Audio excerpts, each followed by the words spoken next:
ओम नमः शिवाय। श्री सद्गुरुनाथ महाराज की जय। परमपूज्य गुरुदेवता श्री कलावती माता की जय। जय राधे कृष्ण, जय गोपाल कृष्ण, श्री गुरुदेव दत्त। ओम नमः शिवाय। आजचा अनुभव खूप सुंदर। ज्या काकूंनी अनुभव शेअर केला आहे त्यांनी नाव गाव काही सांगू नका, गावाचं नाव वगैरे काही सांगू नका असं बोललेत. आणि ह्या 4-5 दिवसात ज्यांनी अनुभवासाठी कॉल केलेले आहेत त्या सगळ्यांना मी रिटर्न कॉल करेन. आता बऱ्याच जणांना मी रिटर्न कॉल केलेलेच नाही आहेत. खूप जणांचे कॉल येऊन गेलेले आहेत. तर त्याबद्दल सॉरी आणि मी करेन सगळ्यांना रिटर्न कॉल. तर अनुभवाकडे येते. आणि 2 वाजता अनुभव शेअर होतील रोज आता दुपारी 2 वाजता ह्या चॅनलवरती. आणि एस जी लाईफवरती मी पोस्ट केलेलंच आहे. तर त्या वारांना तिथं संध्याकाळी 7:30 वाजता अनुभव शेअर होतील. तर काकू म्हणत होत्या वयाची 65 वर्ष पूर्ण झाली मागच्या महिन्यात. आईंच्या कृपेनं खूप 65 वर्षाचा जो माझा वाढदिवस होता 65वा, तो इतका सुंदर आईंच्या कृपेनं म्हणजे मला त्या म्हणत होत्या, मला स्वतःला जन्मच माहीत नाही माझा कुठल्या तारखेला झालेला आहे. पण मुलांनी ते म्हणजे आईंच्या कृपेनं मला मुलं इतकी चांगली झाली म्हणतात. नाहीतर आयुष्यात काहीच नव्हतं म्हणतात. परत मिस्टर साथ द्यायला लागले वगैरे ह्या सगळ्या गोष्टी झाल्या. हे सगळं आईंच्या मार्गात आल्यानंतर जवळ त्या म्हणत होत्या 6 ते 8 वर्षाची सेवा झाली आणि मग प्रचिती यायला सुरुवात झाली. तोवर मी काही म्हणजे करायचं म्हणून करत होते. म्हणजे कधीतरी तर अनुभव येईल किंवा निष्ठा डळमळीत होत होती, पण कधी सोडलं नाही म्हणतात. मग वयाच्या 17व्या वर्षी लग्न झालं म्हणतात आणि 4 मुली झाल्या मला म्हणतात, खूप लवकर. त्यांनी ज्यावेळेला सांगत होत्या, त्यावेळेला मला माझ्या आईचं कुठेतरी आठवत होतं. तर पण ते थोडंसं वेगळं. तर त्या म्हणत होत्या, की 4 मुलं झाली 26 वर्षाच्या आत. विचार करण्याची गोष्ट आहे. माझ्या आईचं पण त्याच्यापेक्षा खूप जास्तच भयानक म्हणायला लागेल माझ्या आईचं. तर त्या म्हणत होत्या 4 मुली झाल्या 26 वर्षाच्या आत मला. आणि म्हणजे गॅप वगैरे काहीच नाही असं. आणि मुलगा पाहिजे म्हणून. काही कळत नव्हतं म्हणल्या. घरचे मागं लागतायत, नाहीतर सोडून देणार तुला वगैरे असं. माहेरची परिस्थिती तशी नाही, सोडून दिलं तर काय करायचं? ह्या भीतीपोटी घरच्या म्हणण्यानुसार होत गेलं म्हणतात. पण नंतर कळायला लागलं म्हणतात, की काय अरे आपण काय करून ठेवलं हे? ज्यावेळेला मी 32-33 वर्षाची होत आले म्हणतात, त्यावेळेला समजायला लागलं. आणि तुम्हाला सांगू म्हणतात 4 मुली झाल्यानंतर मग सगळे घरचे म्हणायला लागले, की हिला काही मुलगा होणार नाही, काय होणार नाही. मग माहेरी नेऊन सोडा. तुम्हाला सांगू म्हणतात इतकी बिकट परिस्थिती होती माझ्या माहेरची.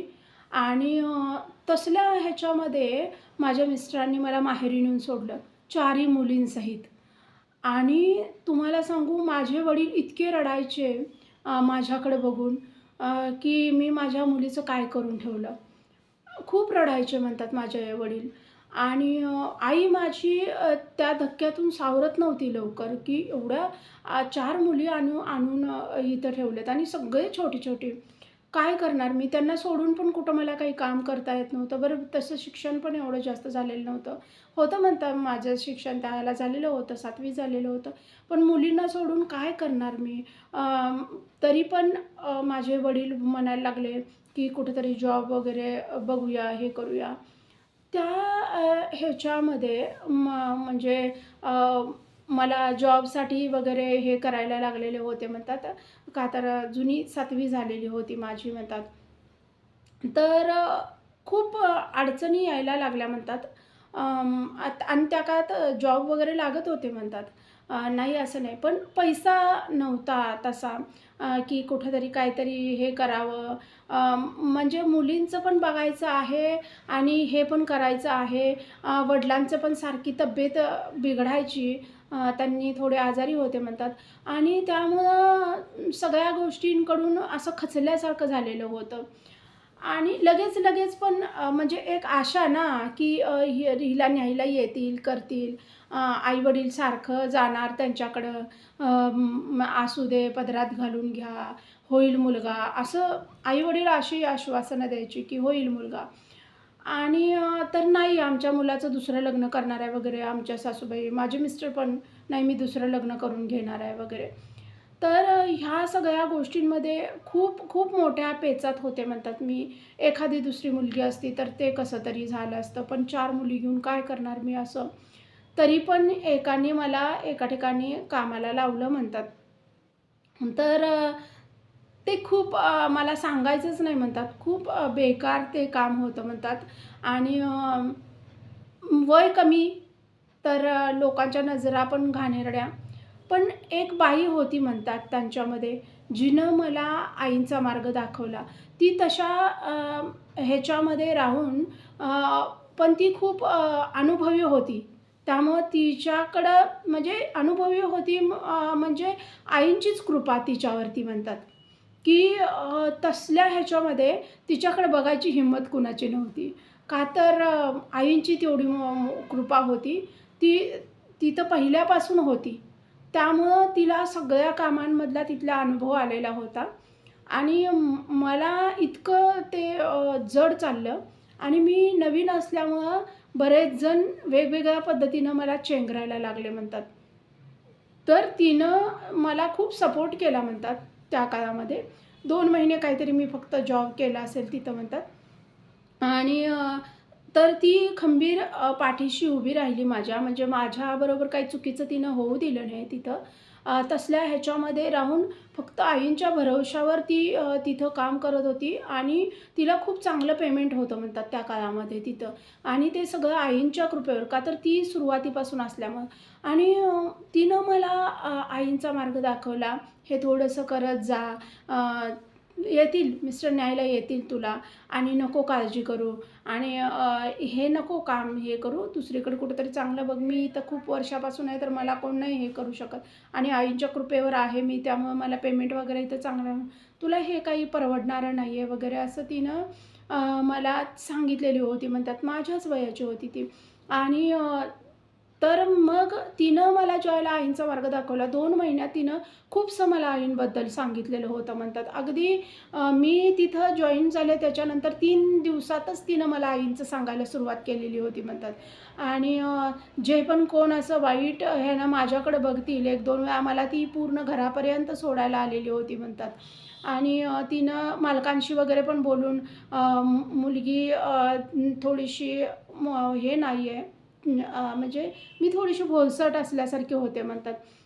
तर त्याचा काहीतरी गैरफायदा कोणी नाही घेतला पाहिजे इथं, आपल्या इथं वगैरे, असं तिनं सरळ मालकांच्या कानावर घातलेली होतं आणि तिचं तिचं खूप ते दोघंही नवरा-बायको खूप ऐकत होते म्हणतात. ते त्यांच्या मिसेस काही जास्त नसायच्या, पण ते मालकसुद्धा खूप तिचं ऐकायचे आणि त्यांनी त्या गोष्टींकडे लक्ष दिलं म्हणतात. आणि पण तिने मला सांगितलं, "खूप काळ नको इथं हे करू तू." तर मी ते पाळलं म्हणतात. पण 2 महिन्यात आई काय आहे तिनं खूप मला समजावून सांगितलं. मला बालोपासना शिकवली तिनं म्हणतात.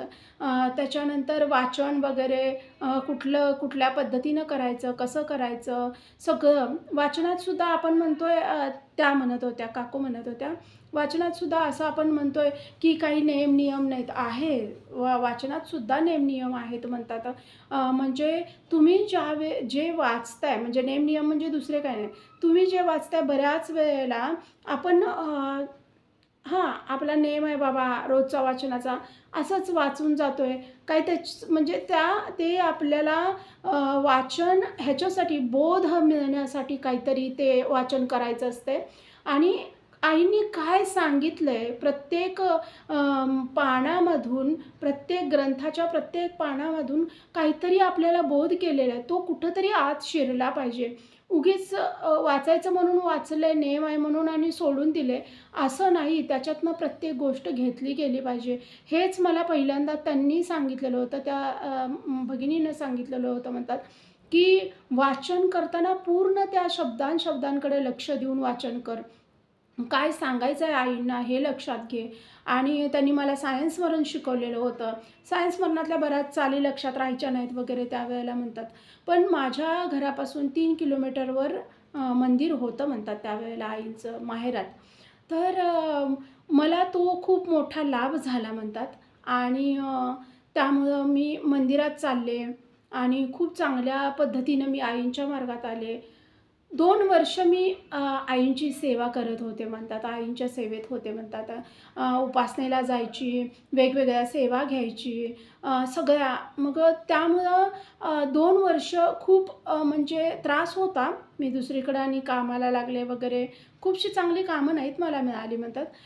पण ते आईंची कृपा म्हणतात 2 वर्षाच्या नंतर लग्न करतील वगैरे सगळ्यांना असं वाटत होतं. पण आईंच्या कृपेनं म्हणतात माझा संसार राहिला आणि माझे मिस्टर मला न्यायला आले. मिस्टर न्यायला आले. आईला खूप आनंद झाला म्हणतात. खूप 2 वर्ष त्रासात काढली म्हणतात. मुलींचं खूप हाल झालं, आई-वडिलांचं हाल झालं, तरी सेवा सुटली नाही म्हणतात माझी. सेवा करत, करत हे करत होते. काहीतरी मार्ग निघत होते. आणि मिस्टर न्यायला आले म्हणतात. न्यायला आल्यानंतर मुली यायला तयार होईनात म्हणतात. अ, का माहिती नाही. थोडं-थोडं कळायला लागलेलं होतं म्हणतात मुलींना, माझ्या मोठ्या मुलीला वगैरे. तर नको आपण ह्यांच्यासोबत जायला वगैरे असं माझी मुलगी बोलत होती म्हणतात. आणि त्यांना पण ते बेकार वाटलं, की आपली मुलं आपल्याला आता हे करायला लागलेले आहेत. तर त्यांनी ते समजावून वगैरे मुलींना आम्हाला घेऊन गेले. मला खूप आश्चर्य त्यावेळेला वाटलेलं होतं म्हणतात. तो खूप मोठा अनुभव होता म्हणतात आयुष्यातला. का तर वाटत नव्हतं, की त्यांनी कधी नेतील. आणि नेताना सुद्धा कुठेतरी आत भीती होती, की नेतील परत. म्हणजे आम्हाला बाहेरून समजलेलं होतं, की सासूबाईंची तब्येत वगैरे बिघडायला लागलेली वगैरे म्हणून.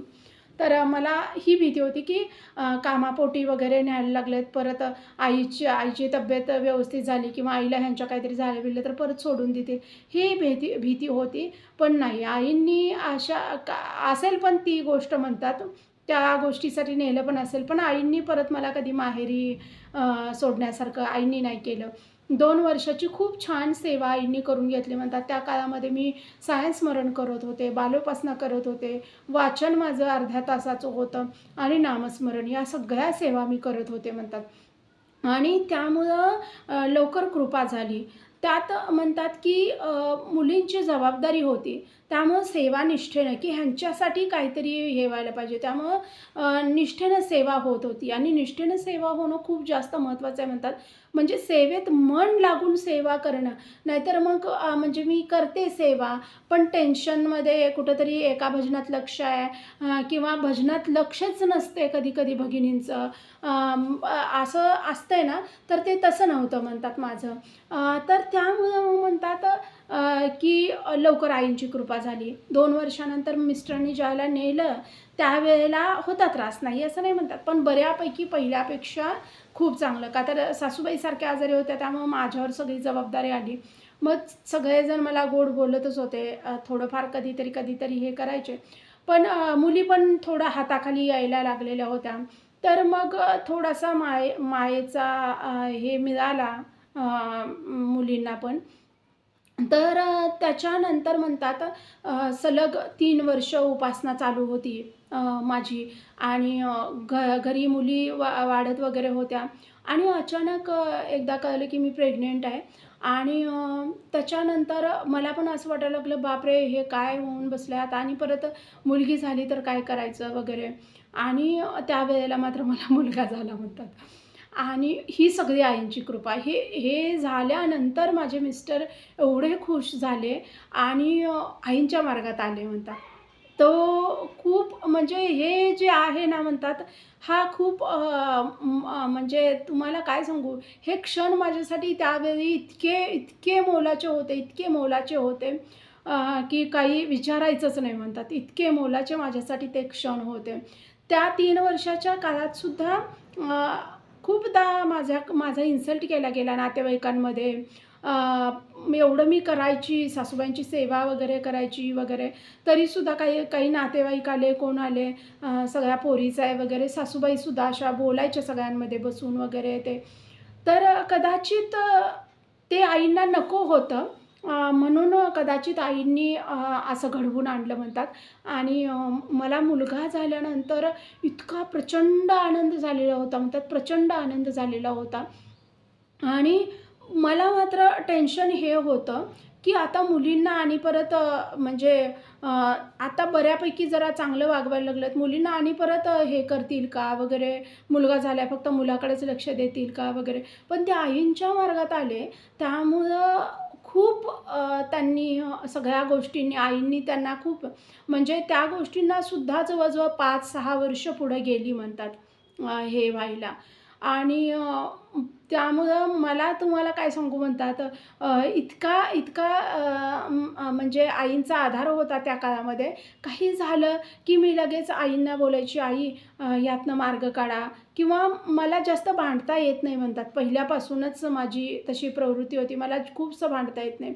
तर मी आईंच्या पुढं रडायची आणि ना त्या दिवशी संध्याकाळपर्यंत, दुसऱ्या दिवशी संध्याकाळपर्यंत असं काहीतरी त्या माणसासोबत व्हायचं की ते खूप म्हणजे त्या माणसाला खूप ते भयानक हे व्हायचं. आणि माझ्या मिस्टरांना पण बऱ्याच वेळेला तसा अनुभव आला. तर त्यामुळं ना त्यांनी थोडेसे कुठेतरी घाबरल्यासारखे झाले. पण ना बऱ्याच जणांना असा संशय वाटायला लागला म्हणतात, की ही दुसरं आणखी काय करते-बिरते काय? बऱ्याच वेळेला असं होतंय. तर ही काहीतरी वेगळं काहीतरी करते वगैरे काय. तर त्याच्यासाठी सुद्धा माझ्यावर बरेच संशय घेतले गेले. माझे मिस्टर खूप लक्ष ठेवून राहायचे, की काय करते, काय नाही. म्हणजे एवढे वर्ष साथ असून सुद्धा ते ते संशय घ्यायचे, की काय करते नेमकं ही? का तर ना माझा स्वभाव तसा असल्यामुळं आणि सेवेत असल्यामुळं कुणी काही जर हे केलं तर आपण उत्तरं ही गोष्ट आहे. आपण ज्यावेळेला उत्तरं देतो त्यावेळेला आई शांत बसतात.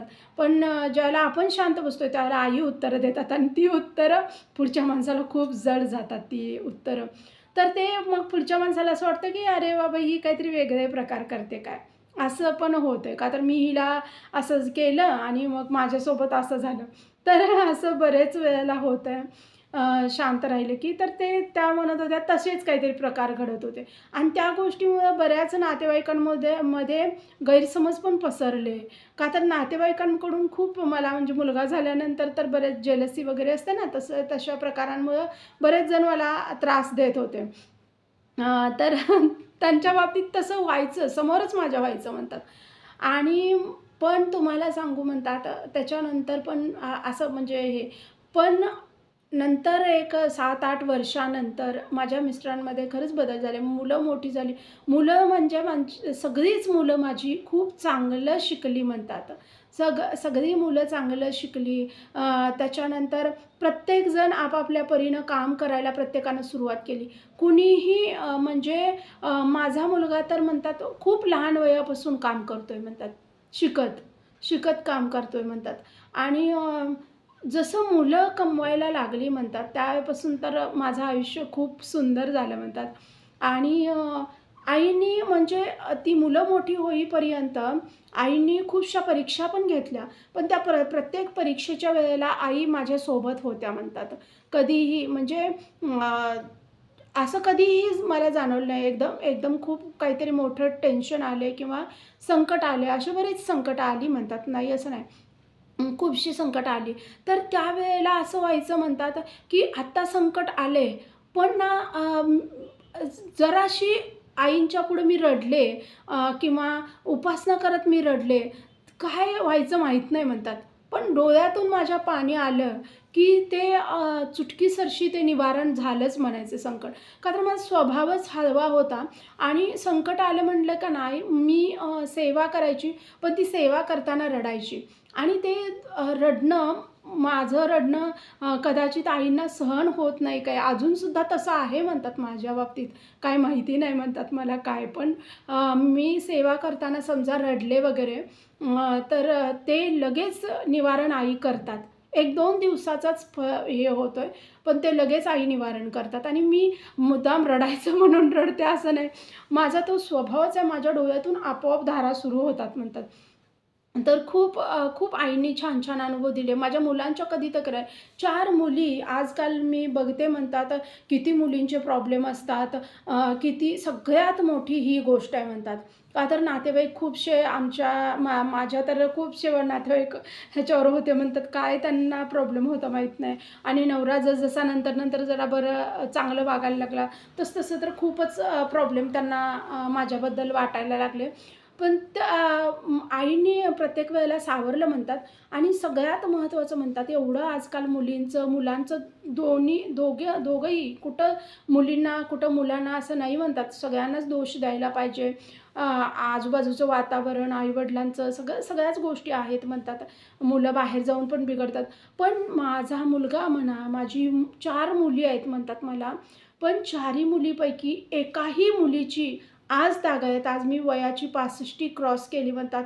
पण आज तागायत कुठल्याही मुलीची माझ्या कधीही तक्रार आली नाही म्हणतात. कधीच नाही म्हणतात. आणि माझ्या 2 मुली तर म्हणतात की पूर्ण आईंनाच वाहून घेतलं, की नाहीच लग्नच करायचं नाही. मला इतकं टेन्शन पण येते कधी-कधी म्हणतात त्या गोष्टींचं. पण हे पण कुठेतरी आतनं आहे, की नाही आईंनी कुठेतरी त्यांना खूप स्थिर स्थावर केले. आजकाल मुली काय-काय करतात वगैरे हे बघून असं वाटतंय, की आपल्या मुली चांगल्या तर ह्याच्यात आहेत, की बरं असं नाही की त्या कोणावर डिपेंड आहेत. सगळे सगळे म्हणजे शिकून वगैरे सगळं व्यवस्थित सेटल झाले आहेत वगैरे. तर त्यामुळं असं मला काही त्यांची टेन्शन म्हणजे वाटतंय आई-वडिला म्हणून, की लग्न करून घ्यावं. पण 2 मुली तर माझ्या लग्नासाठी तयारच नाही आहेत म्हणतात. आणि त्या म्हणतात, "आयुष्यभर आम्ही दोघी एकत्र राहू बहीण-बहिणी. तू नको काळजी करू." आणि आई एवढे आम्ही दोघी आहे, तर आम्हाला दोघींना सांभाळणाऱ्या आई आहेत, तर तू का? आणि ती माझी मुलं सगळी आईंच्या मार्गात आली आहेत. तेव्हा मला अजिबात म्हणजे वाटतंय कधी-कधी, पण दुसऱ्या क्षणाला लगेच मी विचार करते, "अरे आई आहेत, मग कशाला हे करायला पाहिजे आपण?"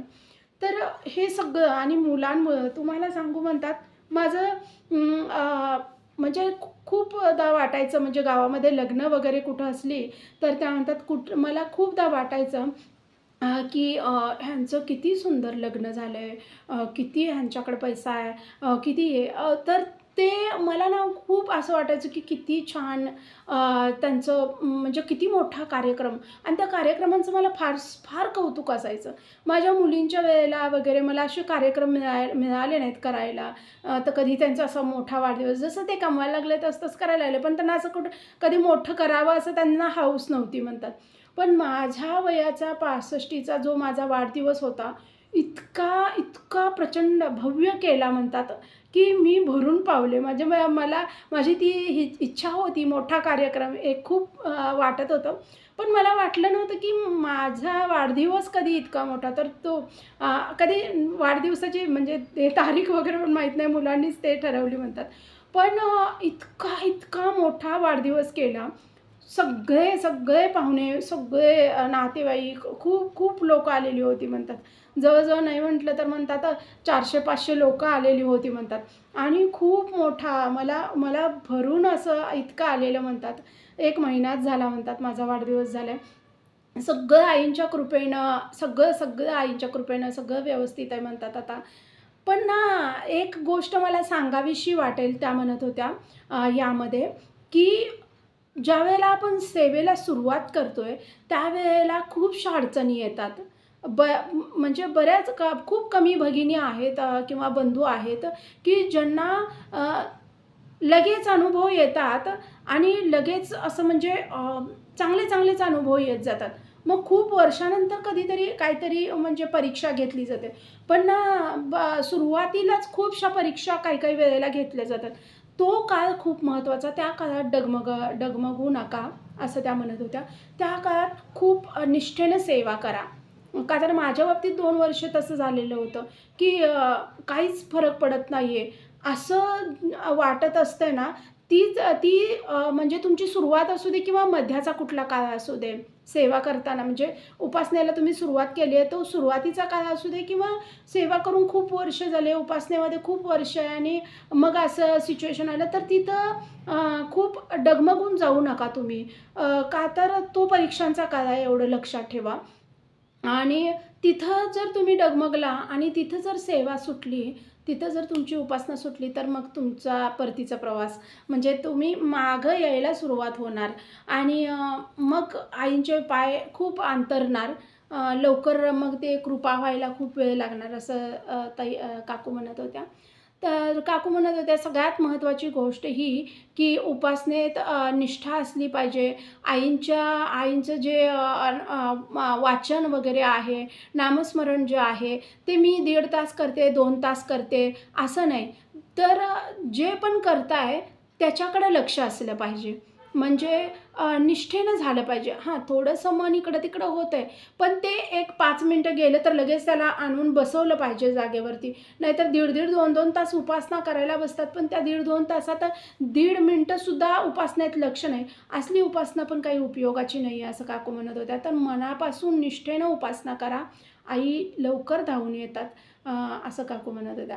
तर असे छान-छान अनुभव सगळ्यांना येऊ देत. व्हिडिओ आवडला तर लाईक, शेअर आणि सबस्क्राईब. श्री सद्गुरुनाथ महाराज की जय. परमपूज्य गुरुदेवता श्री कलावती माता की जय. जय राधे कृष्ण, जय गोपाल कृष्ण. श्री गुरुदेव दत्त. ओम नमः शिवाय.